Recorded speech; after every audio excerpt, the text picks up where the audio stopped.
miliar. Ya itu nanti akan dibuktikan dengan fakta, mungkin dengan saksi, dengan dokumen atau bukti, baik itu transferan dan lain sebagainya. Yang saya duga kan ada transaksional sebelumnya, tapi akan menimbulkan akhirnya terjadi sampai gugat monggo di pengadilan, laporan di Barreskrim. Selama anak Lisa Mariana belum dites DNA dan membuktikan bahwa itu anaknya RK, semua yang terjadi ini bisa gugat monggo dan sebagainya akan batal. Kenapa? Lu menggugat kan untuk kepentingan anak, biaya anak, sekolah anak.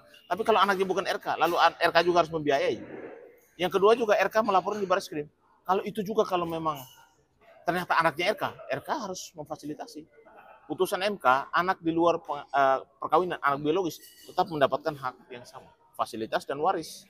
Jadi itu semua tuh nanti ujung dari cerita ini, saya juga menghimbau kepada kedua belah pihak, Lisa, RK, anaknya, lakukan tes DNA.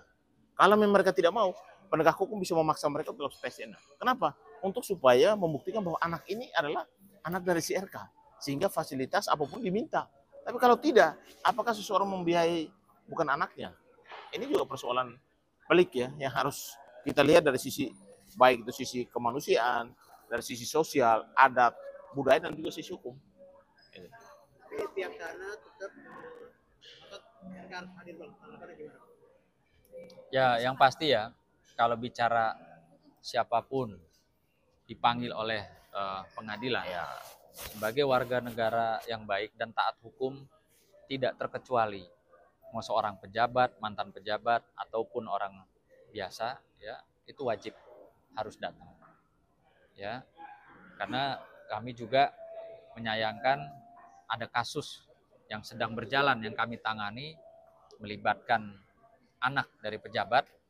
Sudah 4 kali ya, 4 kali. Sudah 4 kali persidangan di Pengadilan Negeri Jakarta Selatan, tapi tidak hadir. Nah, orang-orang seperti inilah yang merusak ya tatanan, kalau saya bilang tatanan hukum. Dia merasa seorang pejabat atau mungkin merasa anaknya seorang pejabat, sehingga walaupun sudah secara patut resmi dipanggil oleh pengadilan, tidak juga hadir. Nah, ini tolong dijadikan satu contoh yang tidak baik. Siapapun tidak terkecuali ketika dipanggil oleh pengadilan, namanya saja pengadilan kan untuk mencari keadilan berdasarkan hukum, harus hadir gitu loh.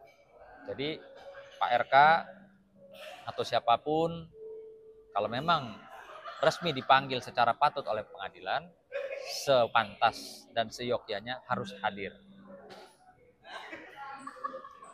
Ada lagi? Tapi melihat nilai yang cukup fantastis mungkin dari bapak-bapak lawyer ini sendiri seperti apa sih? Apakah memang tepat dengan nilai yang segitu, hitung-hitungannya atau gimana sih? Karena kan ada berita di luar, adanya sengaja mengeluarkan data segitu untuk membahas. Gimana nih? Ya, jadi kalau menurut saya, berapapun angka, jangankan miliaran, bisa cantumkan dia 1 miliar, 1 triliun, terserah saja. Tapi itu adalah apakah secara material memang benar dia mentransfer uang tersebut, kerugian secara material. Kalau imaterial, selama puluhan tahun saya jadi pengacara, tidak pernah majelis hakim mengakomodir yang namanya permintaan imaterial. Karena imaterial itu tidak bisa dibuktikan. Jadi susah untuk dibuktikan itu. Tapi kalau material, walaupun dia 10 juta, 20 juta, udah pasti majelis hakim itu akan mengakomodir itu. Selama saya jadi pengacara ya. Mungkin kalau ini mungkin berubah ya. Tapi kalau setahu saya, sesuatu yang tidak nyata, itu majelis hakim tidak akan bisa mengakomodir itu. Kecuali yang nyata, by transfer, mungkin by data, tanda terima, dan lain sebagainya, itu pasti akan diakomodir oleh pengadilan. Karena pengadilan itu berbicara tentang data dan fakta. Bukan sesuatu yang di awang-awang. Kecapean saya, kelelahan saya, selama ini begini. Nggak bisa. Dengan berapa angka kita harus menilai itu tidak akan bisa diakomodir oleh pengadilan.